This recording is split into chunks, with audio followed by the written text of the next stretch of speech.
1957, the Pentagon. A man claiming to be from Venus walks straight through military security with no ID, no record, and no fear. He meets with the president, advises the vice president, lives in Washington, D.C. for 3 years, then vanishes without a trace. His name? Valiant Thor. Some say he was an angel, others a government experiment, and a few still believe he was exactly who he said he was. It's the Valiant Thor alien encounter. Will you believe? Let's get into it. Welcome to another episode of Mostly True Alien Stories. They're coming. UFO sightings. Many Americans have wondered about actors of unknown objects. Scientists in Mexico pulling back the curtain. We need to save ourselves.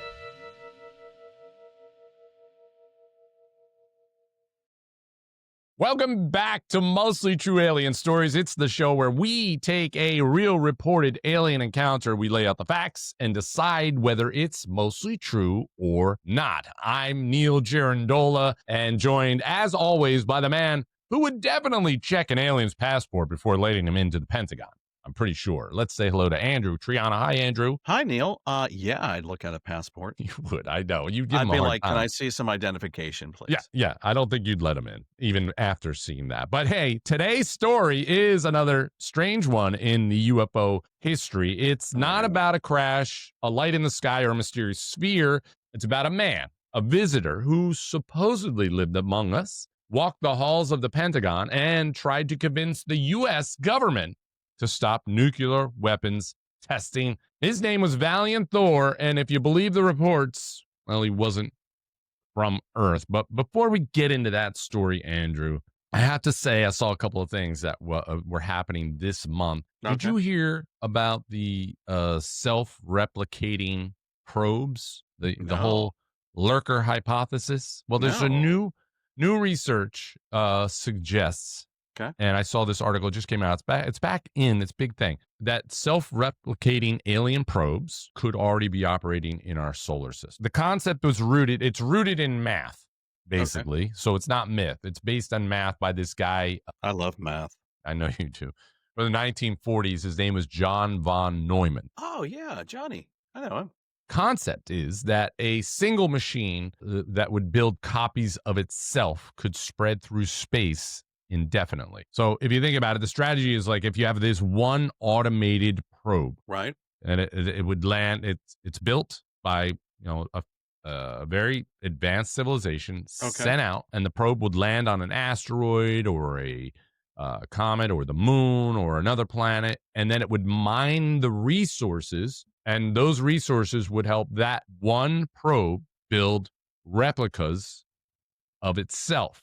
And then they launch out and rinse and repeat. It goes out, and it's just a cosmic chain Until the reaction. asteroid is covered in probes. Well, I think you build one, and then that one goes off to the next stop, like it's a leapfrogging and builds more probes. Okay, how can it build like a fuel to fly off to Well, another? it's mining what it needs. It knows what What- it needs to get. So let's what- just say it uses the what is it, HE3 from the moon.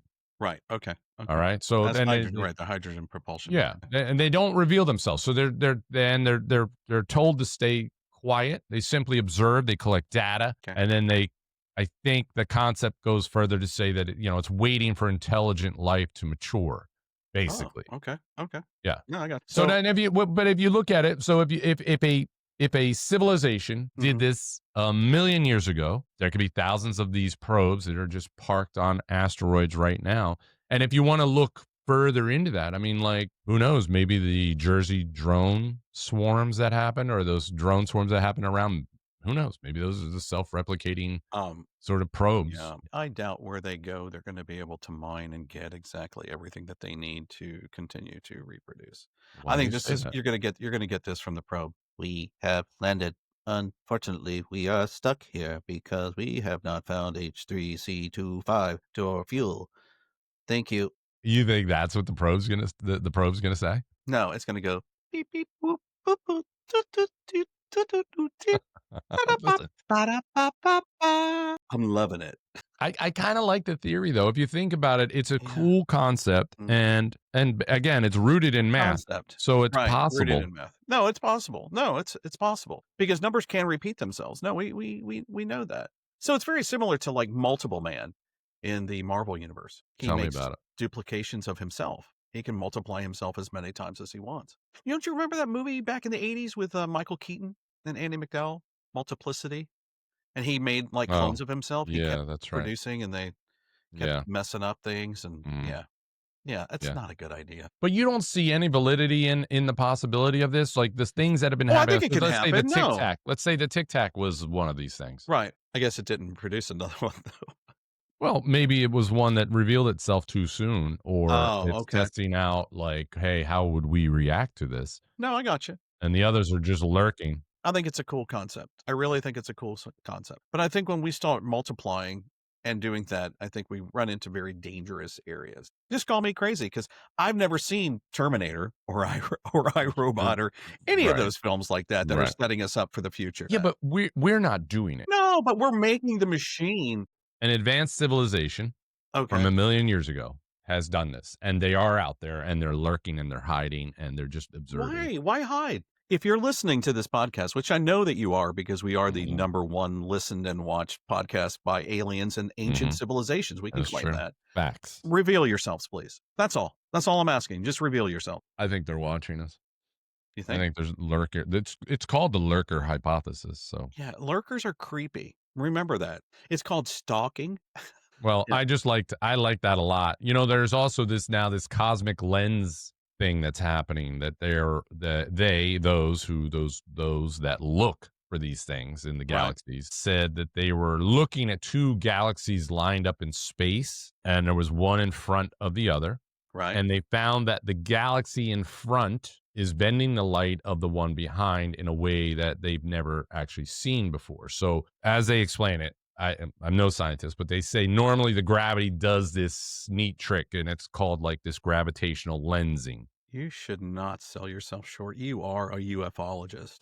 I am a ufologist, but I So- don't. Do they have to be scientists? Do they have to know what they're talking about? Absolutely not. All right. Is those lenses, is that like beer goggles? It's kind of like that because they use the It's bending the light and making you see things that aren't there. But that's exactly how they explain it. They said, imagine looking at a street light through a wine glass. Beer And, you know, the goggles. glass bends the light, and it makes 2 or 4 copies of it in that lens. So in space, a massive galaxy does the same thing. It warps the light around it. So we see 4 mirror images of the background galaxy. That's kind of cool. Yeah. And so the scientists, they have a name for it. So they call it the Einstein cross. For those of you who probably already know this. So 4 glowing points forming a cross pattern. Got it. But this one that we're talking about, it has 5. So 5 images instead of 4, which That's one more than 4. that's exactly right. But See, math. according to the science, Right. that shouldn't be possible under the normal physics, right? That's where they're wrong. That's where these scientists are wrong. Where a mathematician would say, of course, anything is possible with math. Well, listen, the extra image, though, is what they're implying is the extra image means something invisible and massive is bending space more than it's expected. So the likely suspect is, they're saying, dark matter. And that this mysterious stuff that makes up the most universe, right? But doesn't give off light. So we can't actually see it. So in simple terms, what they're saying, the 5th image is gravity's way of saying there's something else that's very huge that's out there that you just can't see it. Until you put on those beer goggles. Maybe it's an alien mothership. Oh, like Maybe the it's 3-Eye something. Atlas? Well, no, it's not 3-Eye Atlas. It's not a mothership, everyone. What? It's not. Then what landed in my backyard? Your mom. It said 3-Eye Atlas on the side of it. I believed it was 3-Eye Atlas. I don't know. I think that's pretty cool. No, I think it's cool. How do you explain that? Well, when you go to a funhouse, you see the mirrors, right? And it make you look all warped, right?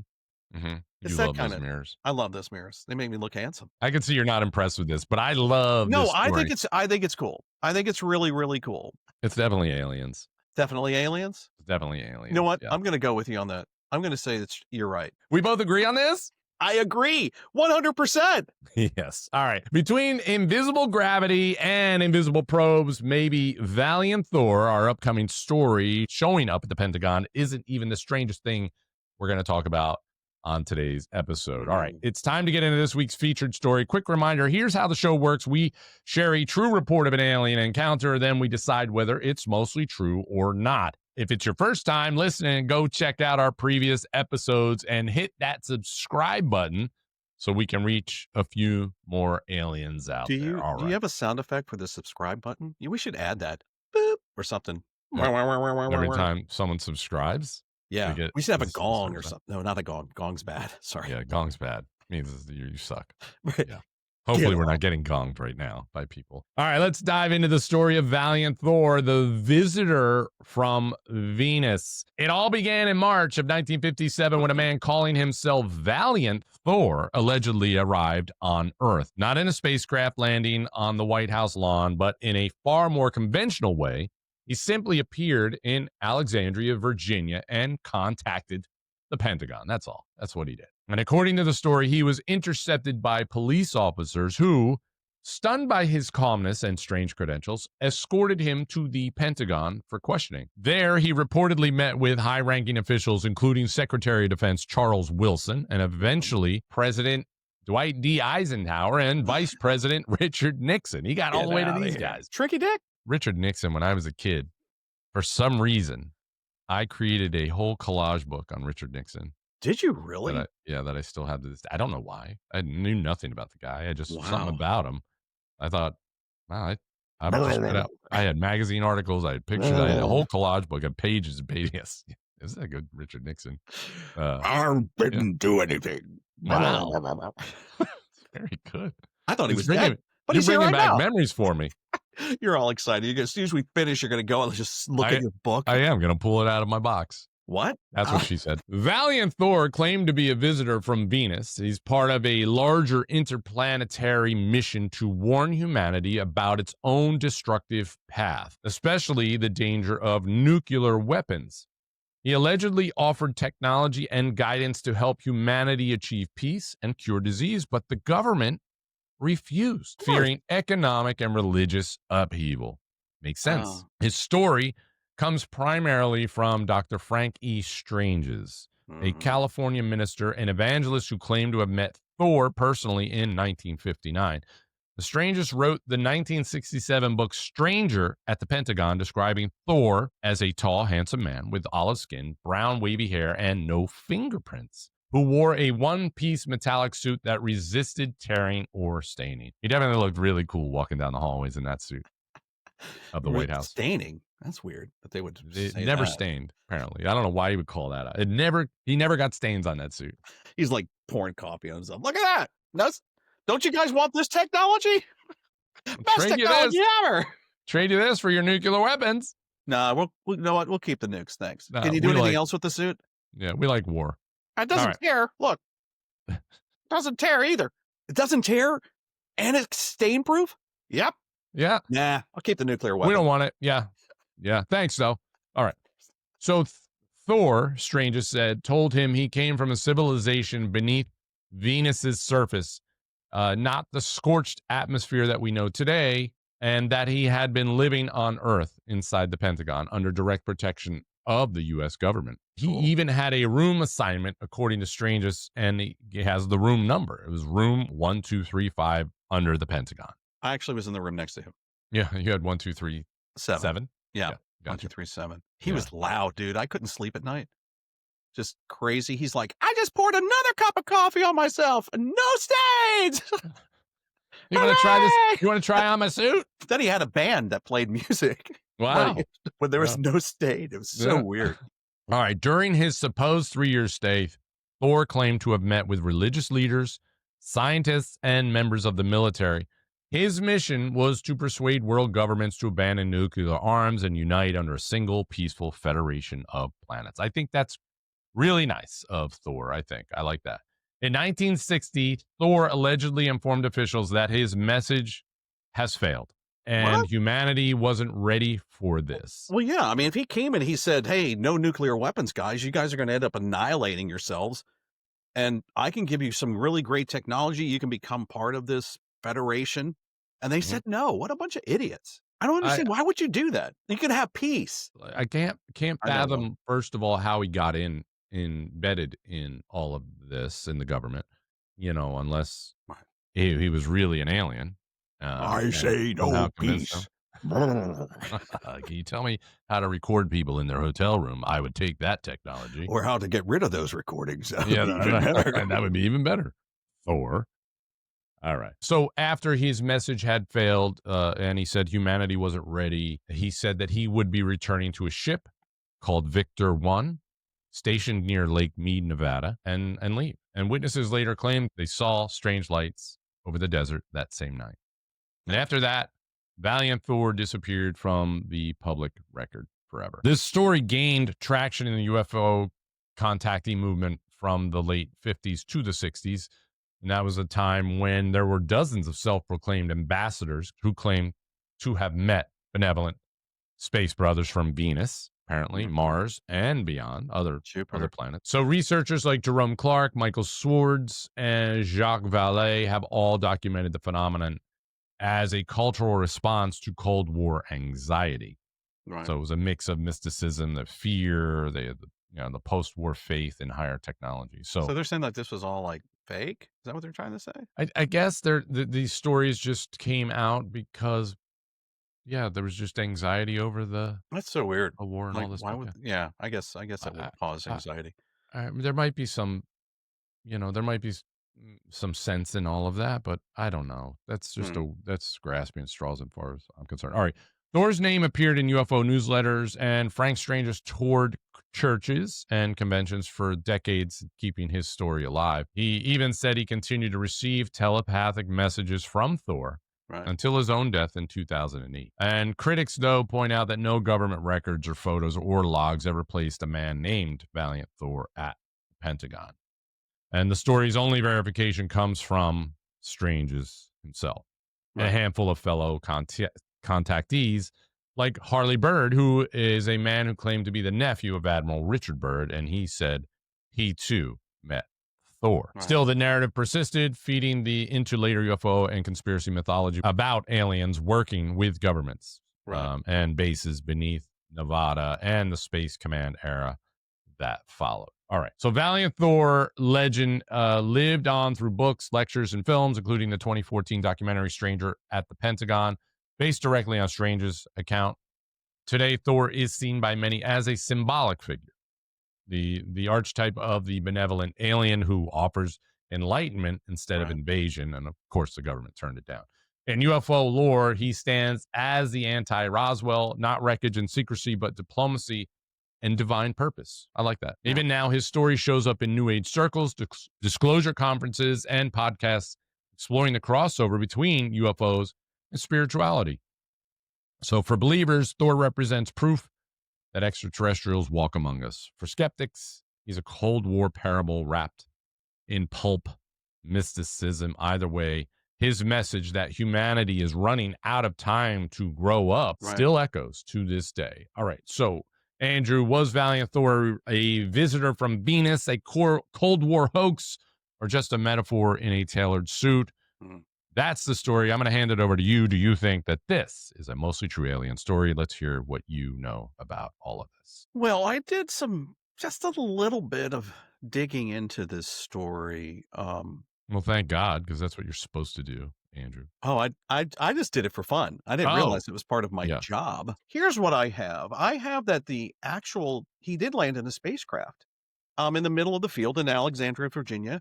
Okay. The police arrived. 2 officers, what do you think they did as soon as they saw him? Shot him. They drew their guns. They did draw their guns? Yeah. And they said that he was just calm. He smiled, he waved, and he said, "Take me to the president." And so they did. And what's so weird is that were there other witnesses that saw this? No, just the cops. Just the cops. Police. Okay. Yeah. And I don't have their names. Their names are not out there. But what's cool is that a year after this whole thing, guess what we created? NASA. A year after that. A year after supposedly Valiant Thor landed, right? Or Valiant Thor landed. Okay.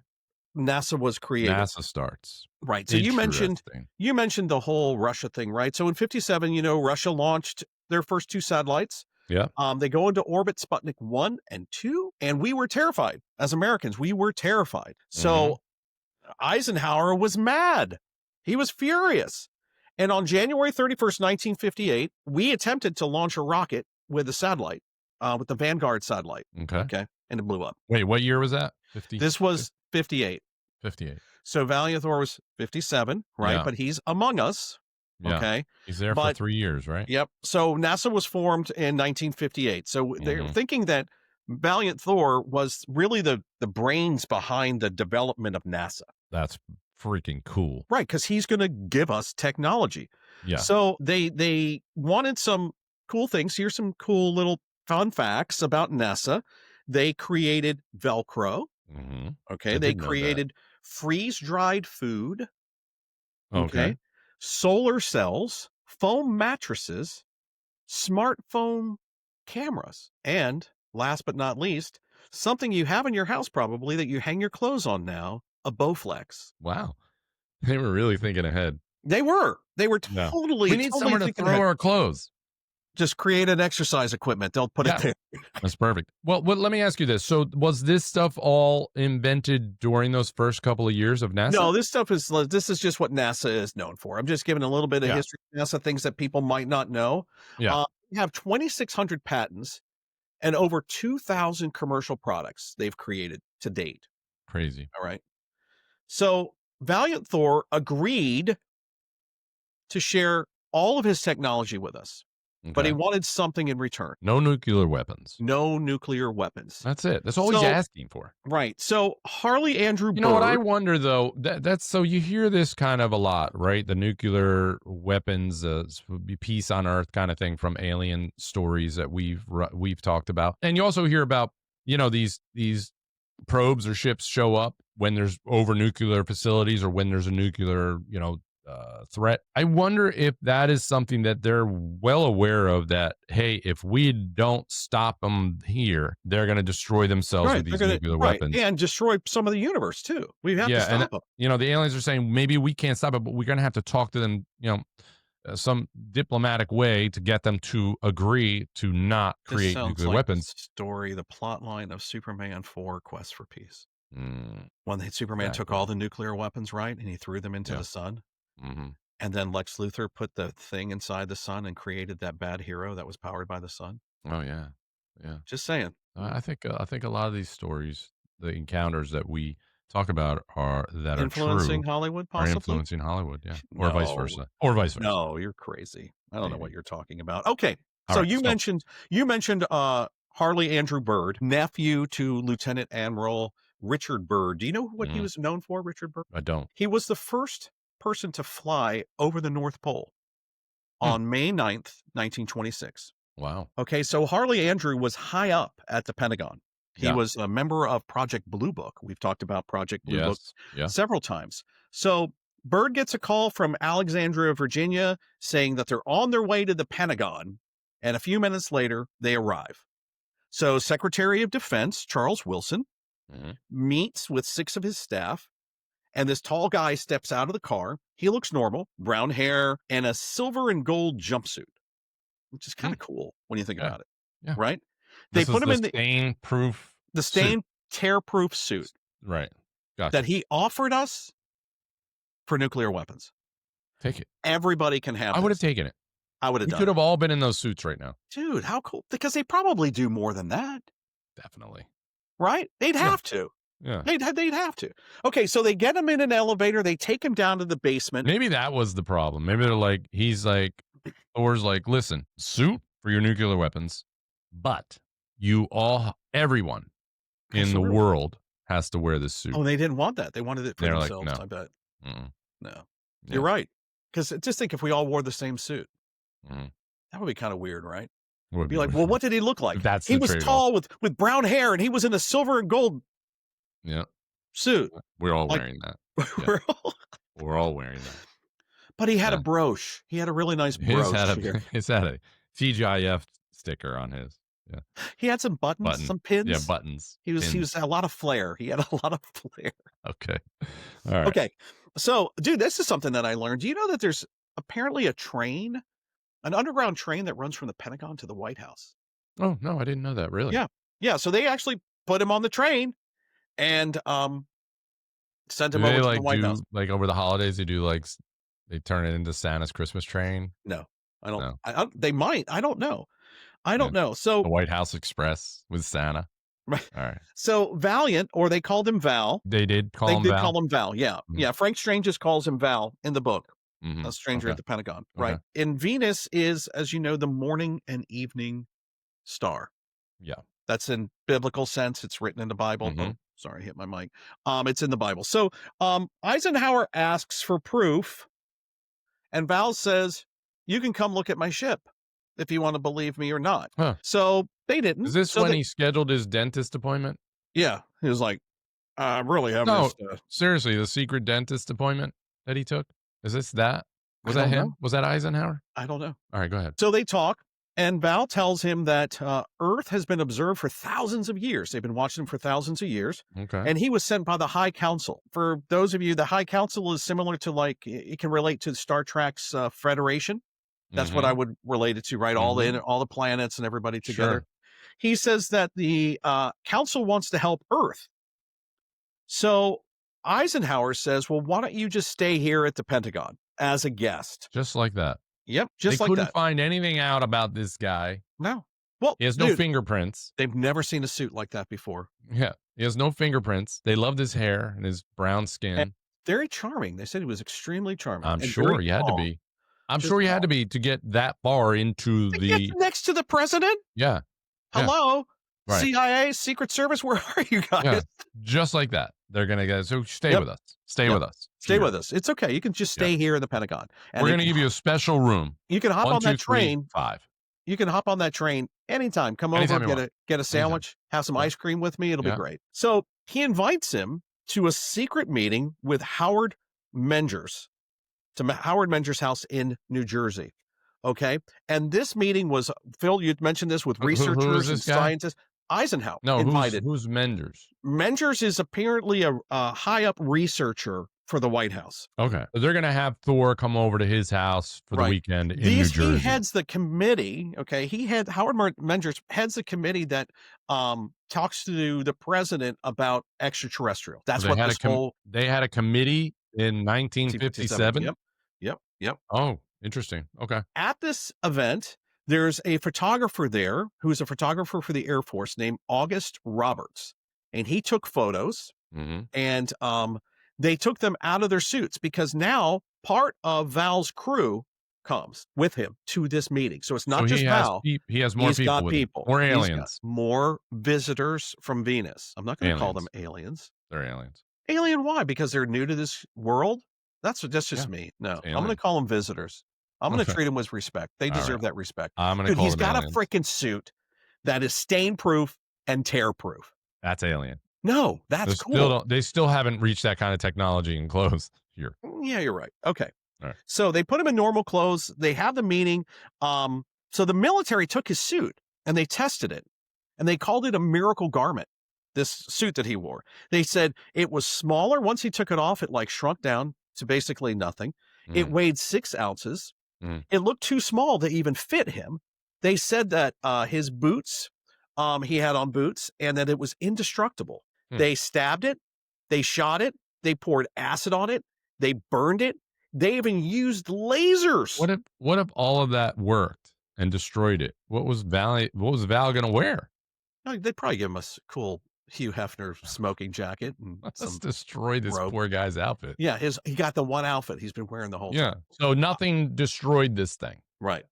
Right. Interesting. Okay. Nothing destroyed it. Okay, so they took photos of Val, Don, Jill, and Tanya. Those were At the this- other 3 people in his crew: Don, Wha- Jill, and Tanya. While they were visiting this This meeting, guy this meeting in New off-site Jersey. in New Jersey. Yeah. Right. Okay. Val told them there that they could end world hunger, cure diseases, and end all wars if all they would do is disarm nuclear weapons. You know what Eisenhower said? No. They weren't ready for this.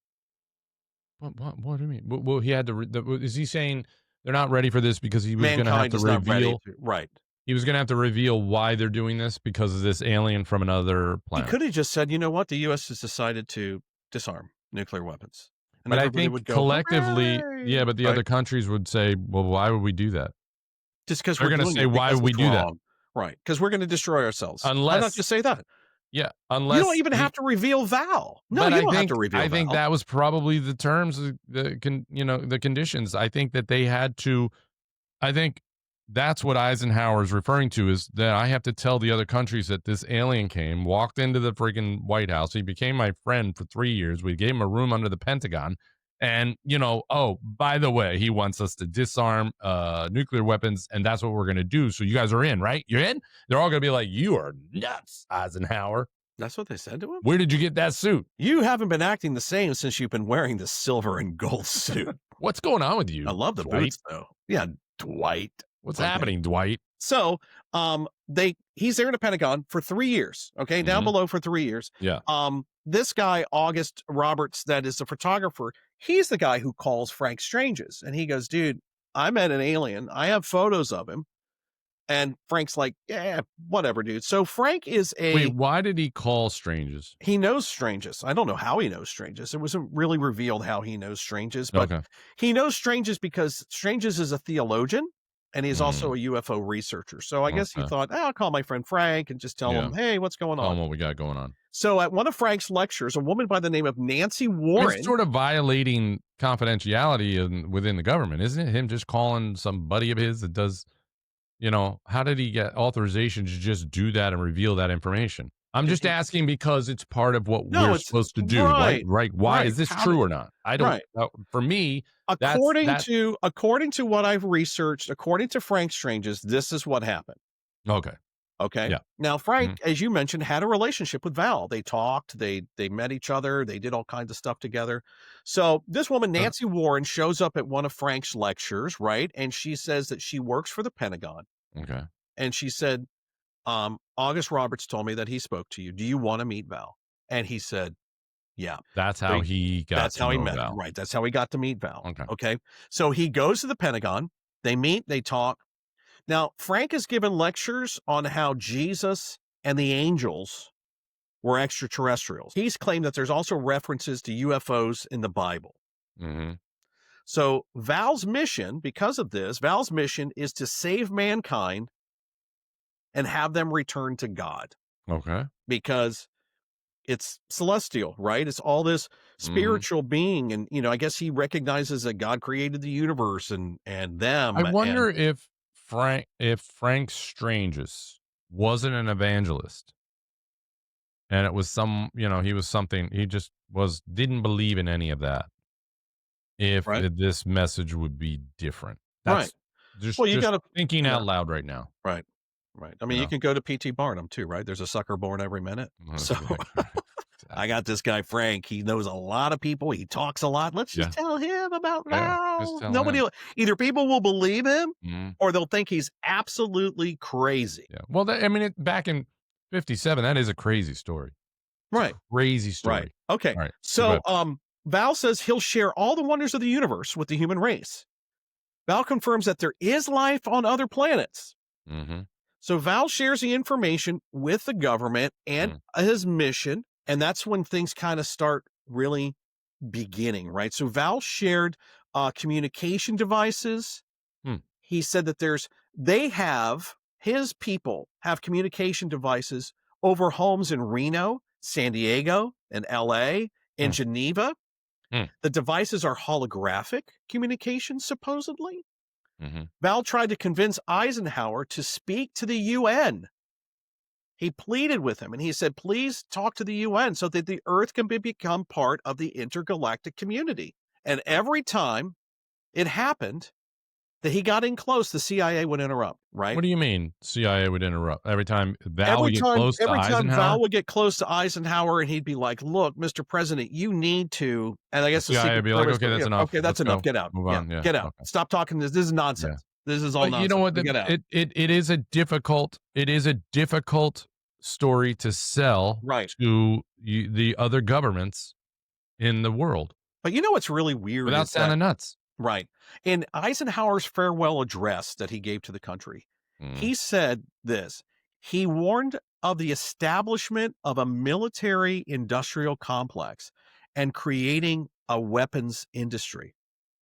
People would get too rich and become too powerful. Now that's coming from Eisenhower, dude. He was a war hero. I mean, think about all the stuff he did in World War II, right?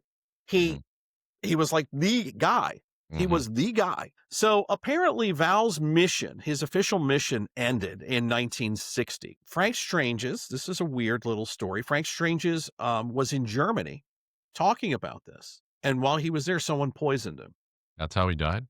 No, this is 1960s, Oh, 1960s, right. 2008 right? he died. He got poisoned. And guess who showed up with an antidote for him? Really? Val. Thor. Yeah, Val. Hmm. Yeah. Really? Showed up to Yep. save him. Save him. Okay. Yep. And then another time, Frank was driving and his car was run off the road. He broke his neck and his hips. He almost died. Hmm. Val showed up and healed him at the hospital. Frank walked out of the hospital. Hmm.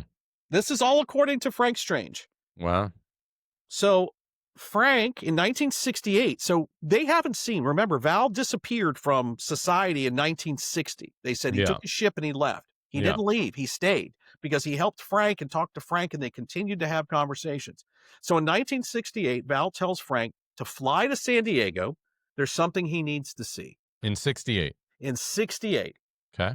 So he arrives in San Diego. They get in the car and they drive to Mexico to Mhm. a small town called San Felipe. And Val shows Frank his ship. Wow. Yep. Okay. Okay. Frank says that the ship was 300 feet long. It was a 21 feet tall. He said it was huge inside. It had a library. It had a gym. It had a dining hall. It had a media room. Frank goes inside. Val says, you can stay in this room here. He Yeah. spends one night in the ship. Huh. And Frank said it was the best night of sleep he ever had. He was sleeping on a Serta mattress. It's that new foam mattress that they got from NASA. You're not going to new believe it. It's like You're not gonna sleeping in believe- space, brother. You're going to be sleeping like you're in space. It's Uh-huh. awesome, Where, right? where was the ship kept? The ship was in San Felipe, Mexico, but it was cloaked. Oh, it was a cloaked ship. It's cloaked. Yeah, But it was cloaked. so it was in like in the mountains or in the something. He didn't say. He just said that he met him in San Diego. They drove the car to Mexico to a small town called San Felipe, Mhm. and that's where he saw the ship for the first time. Mhm. Sounds like Frank made this up because he wanted to spend a weekend away from his wife. You're not gonna believe it. Honey, I had the best night's sleep Oh, ever. the best. So Frank started talking about this, right, at all of his lectures, and then he published the book in 1967 called It's a great Stranger at the story. Pentagon. Yeah, it's a great Okay. story. Yeah. And in the book, there's actual photos of Val, Okay. drawings of the ship, but no photos of the ship, photos. drawings of the ship, right? Okay. And different propulsion systems. So Frank died, as you mentioned, on November 17th, 2008. But Val's ship is still here. Still here somewhere Still in San here. Felipe. Still here. No, it's actually where you mentioned it, at Lake Mead, east Lake of Mead, Las right. Vegas. Right. The Okay. Victor 1 is the name of Val's ship, and it's cloaked. Does that mean Val's still here? Yeah. That's Val's what that still means. here. Val's Yeah. here somewhere. Val's here somewhere. I think he's going to stop a nuclear war if it tries to happen. That's what I think he's here for. That's pretty cool. And this was his message. Val's main message was treat others as they would like to be treated. Mm-hmm. Well, I love being treated like shit, so I guess treat me like shit.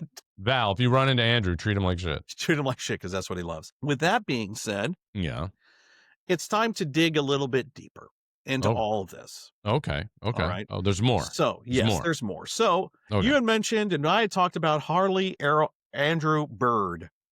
Yes. Yeah. He the said he was the nephew nephew. He said he was a nephew, right? of Well, they the dug general or into whatever they it is. dug into it.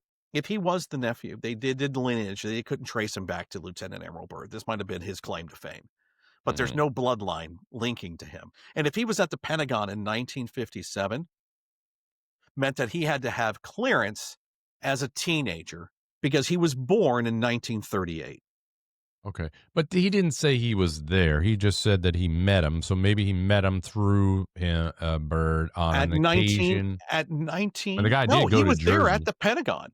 The dude, Andrew Bird, Harley Andrew Bird said he met him at the Pentagon. He's claiming that he met him at, but was he referring to, story, but No. was he referring to stories that his uncle was telling him that he met him at No. the Pentagon? No, Lieutenant Admiral Byrd was dead by then, by 1957. This was Harley Andrew Byrd. He was born in 1938. Yeah, but wait, his uncle was met Thor. Byrd. Harley Andrew Byrd is who met. He said he was the nephew of Lieutenant Richard Admiral Byrd. Yeah, but Lieutenant Admiral Byrd. I understood it as that the Lieutenant No, it Byrd wasn't was the one Byrd, who no. met him, and then Andrew Byrd, the nephew, said, yes, he told me the stories of this kind of thing. No. Lieutenant Admiral Byrd. So was Byrd already- wasn't never even met Val? Well, Harley Andrew said he did. The No, nephew. but the Lieutenant General never met Byrd. Okay, that Admiral. was confusing in the Lieutenant report. Admiral. Okay, that's confusing. Okay. Yeah. Okay, so, and there's no way he could have met him. He would have been 19 years old. Mm-hmm. And he had clearance for Project Blue Book at 19. No, I think that's, I don't know. Are you sure? I'm 100% positive. Are you sure he's not referring to Yes. his uncle who met Byrd and then met Val and then told his nephew about it? Yes, I am sure. All right. I feel like I'm on trial right now. Well, that got a little confusing No, because as I understood it, that Byrd, the uncle, Harley general, Andrew, Lieutenant General, no, they Lieutenant did that. General was involved in the whole Byrd. No. I mean, no, Val. no. They used him as a reference so that when he would say he's the nephew of this famous guy. That's why they did it. Okay. Harley Andrew Byrd was supposedly the nephew of Lieutenant Admiral Richard Byrd, but he was not.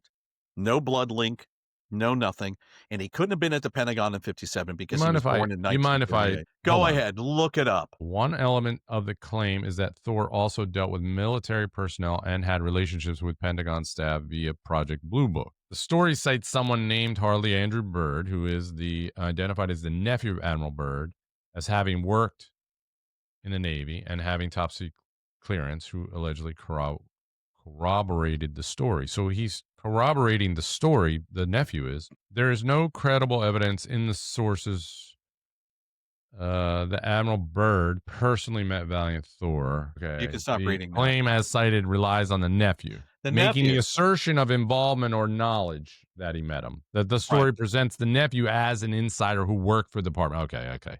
That's clarifying it. Okay, so that's all right. I got confused by that. All right, so the nephew's claiming that he worked in there and that he met.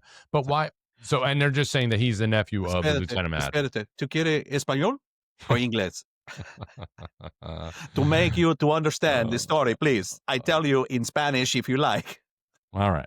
Now I understand because you're speaking Spanish. Okay. Oh, good. All right. I just wanted to clarify for our listeners too. They're probably just as confused. They're probably thinking, "Wait a minute, the nephew's just telling us that his admiral uncle met him." I thought that's how I looked at it. Oh, okay. No. Okay. It was the nephew. Okay. Who was not even his nephew. Matt. All right. So he would have been 19. Yeah. And a senior member clearance. of Project Blue Book. Okay, come on. Okay, so there's one hole in the whole story. Okay, that's right? bullshit. Yeah. Okay. Right. So from 1957 to 1967, Frank Stranges gave lectures and wrote books, but no mention of Valiant Thor until his book came out in 1967, Stranger at the Pentagon. So he had been giving conferences and lectures during what would have been the time that Valiant Thor he would have been meeting with Valiant Thor. Never mentioned it. Never talked about it. His book comes out in 1967.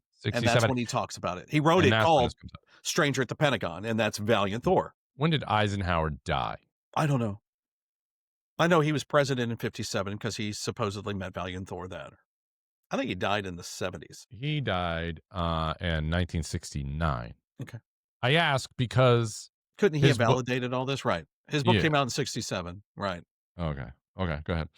But Eisenhower was probably like, what book is he talking about? I didn't meet no alien. What the hell? A suit that didn't tear? I would have traded that for anything. Look, I just spilled coffee on my silver gold suit. Poor guy. Okay, sorry. We don't mean to make fun. All right, so he didn't talk about him during the time that Val was there, even while he was doing lectures and writing books, because he wrote other books too.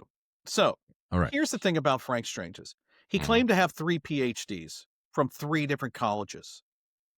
But one of the colleges he mentioned doesn't even exist, and the other doesn't offer PhD programs. He also claimed to be the deputy director of the California State Marshal Association, and there is no such association.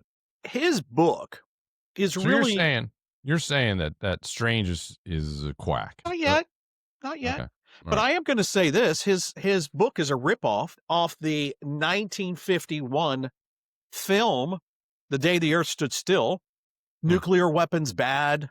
Hero and alien become friends. Sound familiar?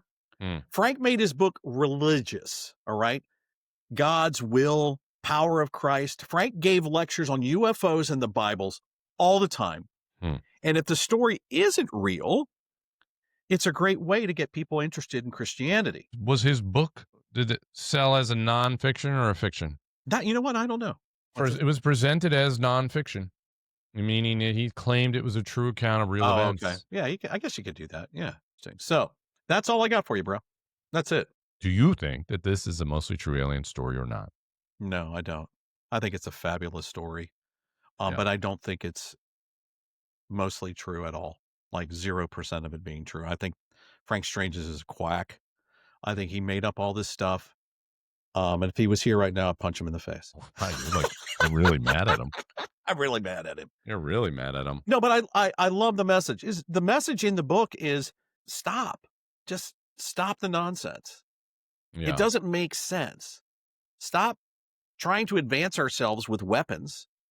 Why do that? Just stop. All right. So you think that this is not a mostly true alien story? No way. All right. And I loved all of the details that you shared. It was my turn to weigh in on whether this is a mostly true alien story or Oh, not. that's right. You don't have to raise your hand. I forgot. I don't have to raise my hand. You do. You had me up until you revealed everything about strangest. You know, the fact that he didn't talk about it for those years that Valiant Thor was there, if he's out doing conferences and lectures and talking about everything about UFOs and Christianity, Right. why not bring that up then? So the idea maybe came to him during that time period. Right. And he was trying to develop it, and then he creates this book and he goes out and does it. Did Nixon meet Valiant Thor? We don't know. Well, It's only Eisenhower. Well, I mean, that would have been perfect for him to go, I met an alien. Yeah.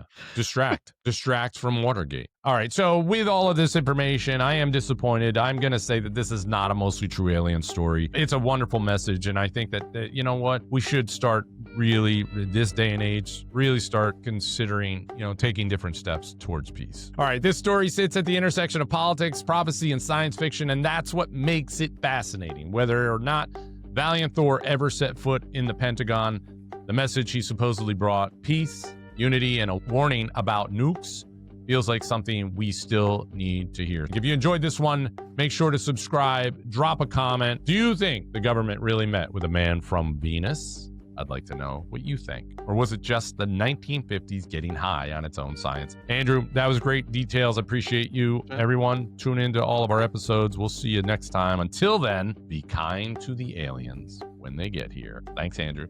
Thanks, Neil. They're coming. UFO sightings. Many Americans have wondered about our actors of unknown